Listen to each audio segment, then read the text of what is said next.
Halo, selamat datang para pendengar cerita dari channel Blindside. Semoga kalian selalu diberi kesehatan. Dan saya juga mengucapkan terima kasih untuk para pendengar setia channel ini.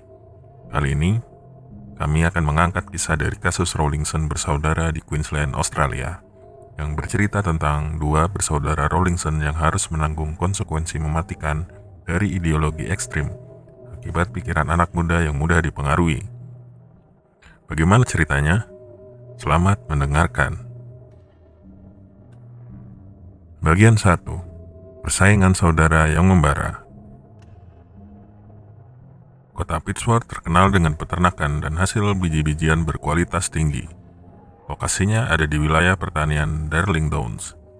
Pittsworth adalah bagian dari pemerintahan lokal Toowoomba di Darling Downs, yang ada di bagian tenggara Queensland, meliputi wilayah timur laut Australia yang mencakup Brisbane dan Gold Coast. Pada tahun 2007, penduduk di pedesaan ini hanya memiliki populasi sekitar 3.000 orang. Di antara penduduk itu, ada dua anak muda bersaudara dan keluarga Rawlinson, yaitu Robert 19 tahun dan adiknya Anthony 16 tahun. Mereka adalah generasi berikutnya dari pasangan John dan Wendell yang diharapkan bisa meneruskan tradisi peternakan gandum dan sapi keluarga mereka. Keluarga Rawlinson dikenal sebagai keluarga yang hangat. Si sulung Robert adalah tipe anak yang senang berpetualang di alam terbuka, dan dia juga mekanik magang yang handal, terutama dalam hal mesin pertanian. Ayahnya, yang bekerja di dunia pertanian, selalu bangga terhadapnya. Di sisi lain, si bungsu, Anthony, lebih suka bermain di dalam kamar, dan kebiasaannya begadang sambil bermain video game membuatnya sering dijuluki sebagai nocturnal. Robert adalah sosok yang populer di sekolah dan di lingkungan sekitarnya. Teman-temannya mendeskripsikannya sebagai orang yang selalu bisa membuat orang tertawa. Ada juga yang menyebutnya cowok yang tampan, besar, baik hati, dan penuh pesona. Dia seperti boneka beruang raksasa yang semua orang ingin peluk. Sedangkan Anthony punya kehidupan sosialnya sendiri. Dia sering terlibat masalah di sekolah. Masalah besar yang pernah dia buat adalah mencoba menjual bom rakitan palsu pada teman-temannya. Orang tua, guru dan dokter yang mengenal Anthony mulai khawatir akan obsesinya terhadap senjata dan konten kekerasan di media. Tapi mereka menutup mata terhadap kekhawatiran itu karena Anthony tetap mendapat nilai yang bagus. Namun semuanya berubah saat dia mulai merencanakan sesuatu yang jauh lebih gelap. Anthony membuat daftar nama 7 orang yang akan dia habisi. Di daftar paling pertama berisi kakaknya Robert, lalu 5 teman sekolahnya, dan beberapa lawan bebuyutannya di masa lalu, serta yang terakhir adalah kedua orang tuanya. Robert pernah melihat Anthony berdiri di dekatnya dengan membawa senapan. Ketika ditanya, Anthony hanya mengangkat bahu acuh dan pergi begitu saja. Kecurigaan Robert tak berhenti sampai di situ. Dia secara tak sengaja memergoki Anthony sedang mengamatinya lewat teropong senapan. Robert yang merasa aneh, akhirnya tak bisa menambah rasa curiganya. Dia memutuskan berbicara tentang situasi ini pada teman dan rekan kerjanya, soal adiknya yang begitu tertutup dan sangat membencinya. Tidak seorang pun di lingkungan mereka yang bisa memprediksi kemarahan Anthony akan mencapai puncaknya. Anthony merasa kakaknya itu sombong, keras kepala, dan sok tahu. Perasaan tak suka itu sudah Anthony simpan sejak dari cukup lama. Bagian 2. Rahasia terbongkar. Robert secara tak sengaja menemukan laptop adiknya berisi materi yang mengungkap keterlibatan Anthony dalam Ku Klux Klan. Di dalam laptopnya tersimpan pidato-pidato klan yang ditulisnya, formulir pemesanan yang mencantumkan nama-nama anggota klan lainnya, serta email yang berisi komunikasi dengan para petinggi klan lainnya. Robert terkejut dengan penemuan itu, tetapi tampaknya dia lebih mengkhawatirkan adiknya. Ketika mereka berdua duduk di meja makan malam keluarga, Robert mendesak Anthony untuk segera mengakhiri hubungannya dan segera keluar dari perkumpulan klan sesat itu. Dia bahkan mengancam akan melaporkan temuan ini pada polisi jika Anthony tidak menurutinya. Robert juga mengungkapkan bahwa dia telah berbagi informasi ini dengan beberapa teman-temannya. Namun, Anthony adalah tipe orang yang selalu mengutamakan kerahasiaan dan kontrol di atas segalanya. Dia dikenal sebagai seorang manipulator yang sering menggunakan ancaman untuk mencapai tujuannya. Tapi kali ini, Robert tak gentar dan tidak terpengaruh oleh taktik intimidasi adiknya itu. Biasanya, Anthony akan memberi peringatan pada teman-temannya sebelum melakukan kejahatan pada mereka. Tapi tidak dengan kakaknya. Anthony tidak perlu memberi peringatan pada Robert karena dia merasa Robert mungkin telah mempersiapkan diri untuk mencegahnya. Dan juga karena dia merasa bahwa tidak ada ikatan emosional yang mendalam di antara mereka, seperti yang dia miliki dengan teman-temannya. Bagian 3. Adik mengeksekusi kakaknya. Pada tahun 2006, Anthony mencuri kunci berangkas senjata ayahnya dengan alasan tindakan pertahanan diri agar dia memiliki akses ke senjata api jika diperlukan. Namun, pada hari Minggu 15 Juli 2007, setelah Robert mengancam akan membongkar keterlibatan Anthony dengan klan itu, Anthony memutuskan untuk menggunakan kunci yang dicurinya. Dari dalam berangkas itu, dia mengambil senapan berkaliber 243. Alasannya memilih kaliber yang besar karena dia yakin itu akan lebih efektif untuk menghentikan saudaranya. Saat itu adalah musim dingin dan Robert sedang memperbaiki mobilnya di salah satu gudang pertanian. Ketika dia sedang mengutak-atik di bawah kap mobilnya, Anthony berjalan di belakangnya dan menembak tepat di bagian belakang kepalanya. Kepalanya meledak seperti semangka saat Anthony menarik pelatuknya. Robert tewas dengan tembakan pertama ini dan dia tersungkur ke tanah. Lalu Robert menembaknya lagi untuk memastikan dia tidak menderita.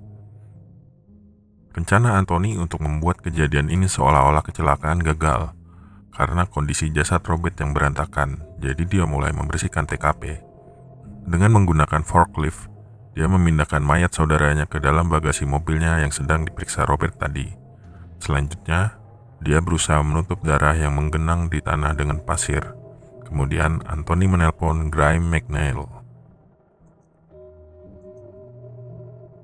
Bagian 4. Kaki tangan Anthony. Graeme McNeil adalah seorang guru matematika dan sains di Pittsworth State High School yang juga berperan sebagai pembimbing untuk para remaja bermasalah di sekolah tersebut. Dia adalah seorang mentor bagi beberapa siswa. Graeme juga kerap memberikan nomor telepon dan alamat email pribadi jika mereka membutuhkan bimbingan di luar jam sekolah.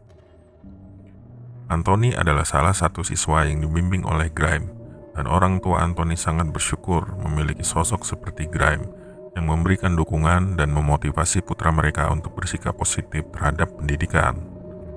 Mereka tidak hanya berterima kasih kepada Graeme atas peran mentornya, tetapi juga percaya sepenuhnya pada kebaikan Graeme dalam membimbing anak mereka.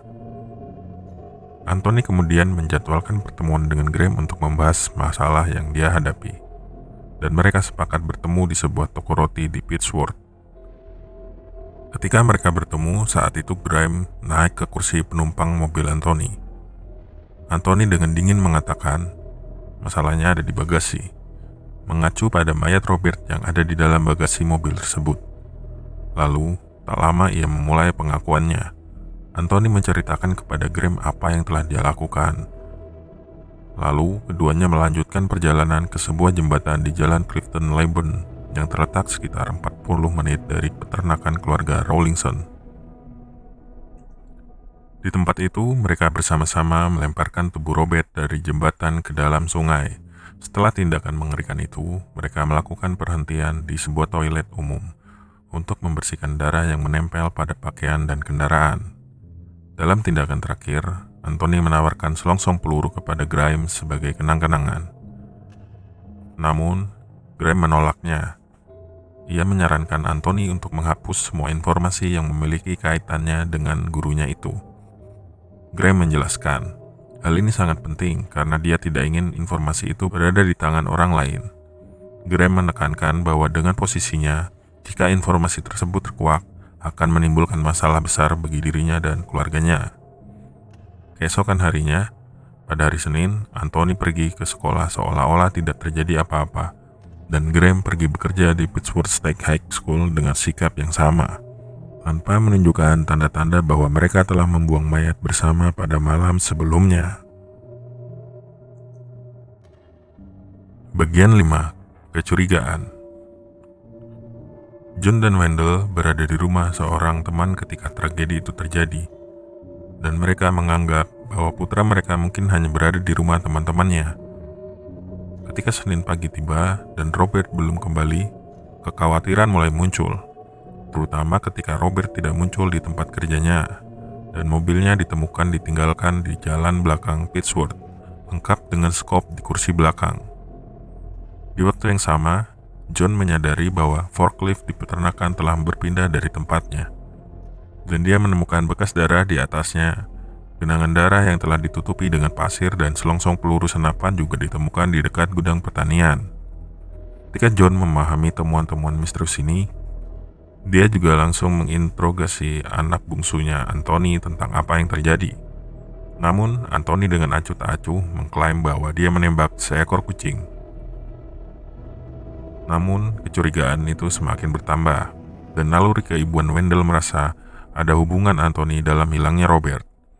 John akhirnya menghubungi polisi, dan Anthony diinterogasi hanya 2 hari setelah pembunuhan, pada hari Selasa 17 Juli. Anthony awalnya memberikan berbagai alibi palsu kepada polisi, seperti mengklaim dia sedang bersama seorang pacar saat Robert menghilang.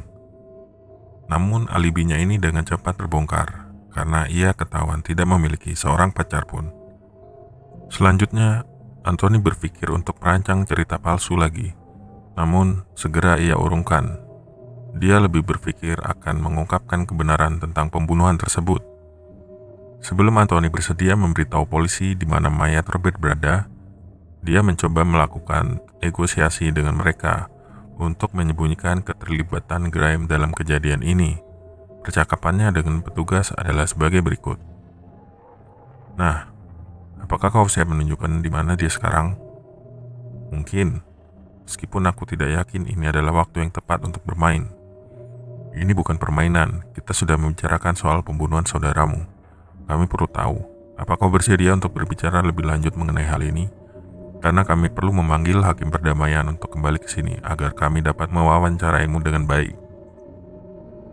"Baiklah, aku mungkin bersedia membantu, tapi aku ingin Anda melakukan sesuatu untukku.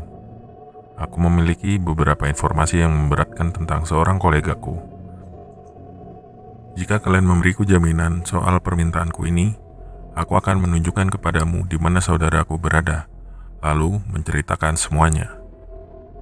Polisi tidak mau bernegosiasi dengan Anthony, dan akhirnya mereka berhasil menemukan mayat Robert di hari yang sama. Meskipun Anthony awalnya tidak menyebut keterlibatan Graham McNeil dalam pembunuhan Robert, polisi berhasil menemukan bukti melalui catatan telepon jika Anthony telah menghubungi Graham di sekitar waktu pembunuhan Robert. Saat mereka meminta keterangan Graham, dia akhirnya mengakui perannya dalam kejadian ini. Namun, Graham awalnya mengklaim dia hanya membantu Anthony karena takut dengan ancaman yang mungkin dilakukan oleh Anthony. Anthony berargumen dia sudah merencanakan untuk membunuh Robert jauh sebelum dia bertemu dengan Graham McNeil. Namun orang tua Anthony sangat yakin jika Graham adalah pengaruh utama dalam tragedi ini, dan mungkin satu-satunya alasan mengapa Anthony melakukan pembunuhan tersebut. Bahkan mereka juga mencurigai Graham mungkin telah memerintahkan Anthony untuk melakukan tindakan ini. Anthony kemudian mengungkapkan kepada ayahnya jika dia tidak membenci saudaranya. Tetapi karena sebuah perintah ia terpaksa melakukan itu. Anthony diberi waktu 1 bulan untuk melakukan eksekusi itu. Keluarga Rawlinson merasa sangat dihianati oleh orang yang mereka percayai sebagai mentor dan panutan bagi Anthony. Mereka juga percaya jika Anthony telah dicuci otaknya oleh Graham. Bagian 6. Pergerakan Ku Klux Klan di Australia. Sebelum Ku Klux Klan mencoba membangun pijakan di Australia pada akhir tahun 90-an, sudah ada kelompok fundamentalis yang kejam yang beroperasi di Queensland, seperti Christian Identity, Neo-Nazi, dan League of Rights. Pada tahun 2007, penduduk di Toowoomba termasuk di antara mereka yang menjadi sasaran penyebaran pamflet yang mempromosikan keanggotaan klan. Materi-materi tersebut berasal dari Amerika Serikat dan disebarkan kemana-mana. Setelah penangkapan Graham McNeil menjadi berita utama, Polisi Toowoomba mengatakan tidak ada hal signifikan yang dihasilkan dari investigasi pamflet tersebut dan tidak ada masalah yang berhubungan dengan klan sejak saat itu. Namun, penduduk setempat melaporkan pertemuan pribadi dengan anggota klan. Beberapa di antaranya remaja yang berkeliling dengan kerudung dan jubah. Mereka melakukan pelecehan, hinaan rasial, dan juga melemparkan telur ke rumah mereka. Warga juga ingat pernah menerima surat-surat perekrutan dan selebaran rasis tanpa diminta. Karena itu, mereka mengamati pertemuan-pertemuan klan di rumah-rumah pertanian. Beberapa penduduk lama Pittsworth beranggapan, hanya karena ada satu orang aneh yang tinggal di sini, mengacu pada Graeme McNeil, tidak berarti Pittsworth harus dipandang sebagai desa yang rasis. Pittsworth adalah kota yang sangat toleran secara rasial. Sayangnya, guru itu adalah seorang eksentrik yang berbahaya. Saat itu, mungkin warga Australia mewaspadai potensi aktivitas klan di lingkungan mereka. Karena semua ini ada hubungannya dengan partai-partai politik sayap kanan nasionalis yang juga muncul bersamaan di akhir tahun 90-an. Bagian 7. Graeme McNeil. Graeme adalah laki-laki yang berusia sekitar 30-an ketika Ku Klux Klan mulai aktif merekrut anggota di Australia.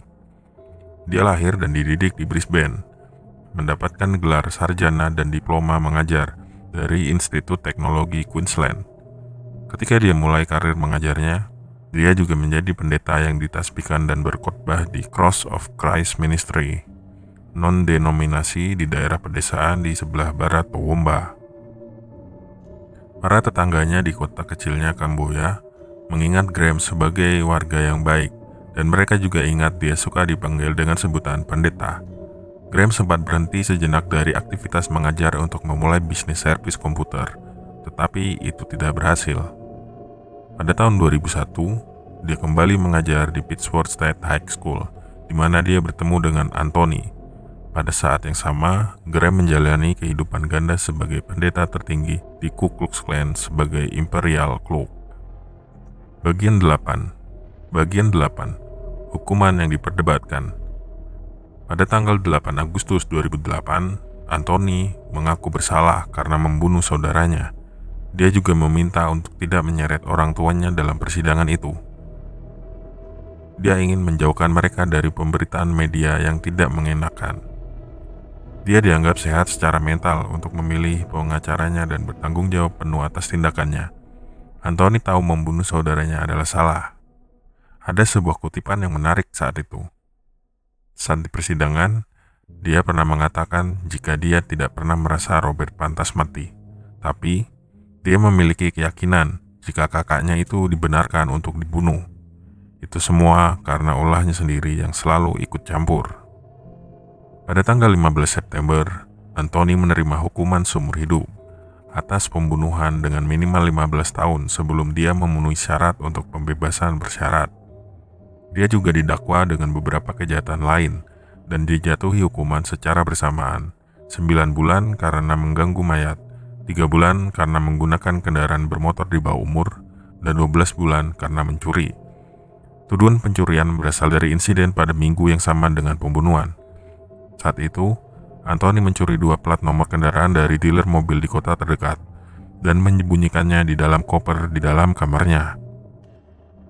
Dia dikreditkan dengan 426 hari masa tahanan pra perjatuhan hukuman dan diinstruksikan akan menjalani sebagian besar waktunya di lembaga permasyarakatan orang dewasa. Selain hukuman ini, hakim dalam kasus Anthony mengizinkan namanya untuk dipublikasikan meskipun ia masih di bawah umur pada saat ia melakukan kejahatan tersebut. Ini karena 2 alasan. Yang pertama, karena Anthony memiliki resiko kekerasan di masa depan. Penting bagi anggota masyarakat untuk dapat mengidentifikasinya dan mengetahui kemampuannya jika ia dibebaskan nanti. Masalah lainnya adalah orang tua Anthony menginginkan privasi, tetapi hakim berpendapat bahwa semua teman mereka dan semua orang yang mengenal mereka akan tahu tentang hal ini dalam hal apapun. Pengacara Anthony tidak berhasil mengajukan banding atas putusan ini pada bulan Desember 2008 dengan mengatakan hukuman tersebut terlalu ekstrim dan meminta hukuman Robert diringankan menjadi 12-13 tahun. Namun, hakim tersebut tetap pada putusan hukuman seumur hidup dengan menggambarkan pembunuhan Robert sebagai pembunuhan yang berdarah dingin, terencana, pengecut, dan keji. Hakim juga menyebutkan faktor lain, yaitu tidak ada rasa menyesal dari Anthony, dan dia juga melakukan upaya untuk membodoi polisi dan keluarganya. Itu semua adalah contoh perilaku yang mendukung untuk mendapatkan hukuman seumur hidup. Hakim juga mencatat keberadaan Anthony menimbulkan bahaya yang nyata dan terus berlanjut bagi masyarakat di sekitarnya. Penilaian psikolog terhadap kepribadian Anthony juga meyakinkan pengadilan. Mereka akhirnya menyimpulkan dia memiliki risiko sedang hingga tinggi untuk melakukan pembunuhan lain di masa depan. Anthony didiagnosa Attention Deficit Hyperactive Disorder dan Oppositional Deficient Disorder pada usia 10 tahun. Ini adalah gangguan yang dapat diobati, dan juga perilaku impulsifnya jarang muncul di luar sekolah. Pembunuhan Robert merupakan kekerasan yang direncanakan sebelumnya, kekerasan yang terarah, bukan serangan impulsif yang terjadi secara tiba-tiba. Jadi penolakan argumen tentang pembelaan Anthony dengan alasan penyakit mental tidak bisa diterima. Para ahli mengatakan, bahkan sebagai seorang remaja, Anthony memenuhi kriteria gangguan kepribadian narsistik. Dia memiliki rasa penting dan hak yang berlebihan, dia mengeksploitasi orang lain, dan dia tidak memiliki empati terhadap orang lain. Mereka melaporkan, Anthony juga menunjukkan beberapa karakteristik kepribadian antisosial dan schizofrenia. Mereka mengaitkan beberapa faktor yang mengarah pada pembunuhan Robert, termasuk ketertarikan Anthony yang tidak sehat terhadap kekerasan, kebencian, dan kecemburuan yang dia miliki terhadap saudaranya sejak kecil, dan fakta bahwa dia merasa Robert telah mengganggu dunia pribadinya yang penuh rahasia. Menurut pengakuan Anthony sendiri, dia akan membunuh orang lain yang mengancam rasa kontrolnya atau menghalangi tujuannya. Dia tidak merasa apa yang dia lakukan itu salah, namun dia menyadari bahwa hal tersebut salah menurut sudut pandang masyarakat. Anthony akan mengesampingkan peraturan dan hukum demi kepentingan pribadinya, menafsirkan situasi sedemikian rupa sehingga membenarkan penggunaan kekerasan. Para psikolog percaya bahwa mustahil untuk membuat Anthony berempati pada korbannya, tetapi upaya terapi dapat berfokus pada imbalan dan konsekuensi. Itu bisa membantu Anthony untuk memahami bagaimana perilaku prososial bermanfaat baginya dan bagaimana perilaku antisosial berbahaya baginya. Namun, saat itu, Anthony juga menyatakan bahwa dia tidak memandang hukuman penjara sebagai hukuman. Bagian 8. Pengadilan Graham. Kasus Graham McNeil ditangani secara terpisah. Pada bulan Mei 2010, ia mengaku bersalah atas perannya dalam pembunuhan Robert dan membuat pernyataan palsu kepada polisi. Graham dijatuhi hukuman 8 tahun penjara karena menjadi pembantu setelah kejadian pembunuhan itu. Tetapi tak lama ia dibebaskan bersyarat setelah hanya 3 tahun. Dia pindah bersama orang tuanya di Pittsburgh dan masih tinggal di sana pada tahun 2015. Yang mengejutkan, Graham cuma dilarang mengajar selama 5 tahun. Yang berarti sejak tahun 2015 ia dapat mengajukan permohonan kembali untuk mendapatkan lisensi mengajarnya. Tidak jelas apa yang terjadi pada Graham pada tahun-tahun setelahnya. Tetapi sebagai tanggapan atas protes publik, pimpinan di Queensland meluncurkan gugus tugas untuk menilai dan mengurangi resiko aktivitas rasis di sekolah-sekolah negara bagian tersebut. Bagian 9. Nasib keluarga Rawlinson. John dan Wendell terus menjaga hubungan dan terus mendukung anaknya Anthony.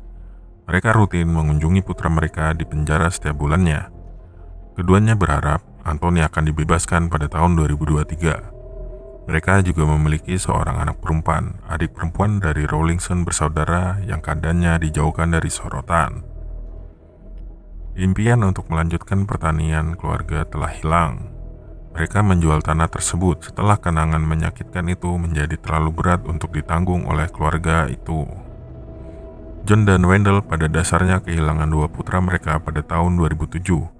Dan mereka menyalahkan pengaruh ideologi ekstrim dari mentor terpercaya Anthony di usia yang masih sangat muda.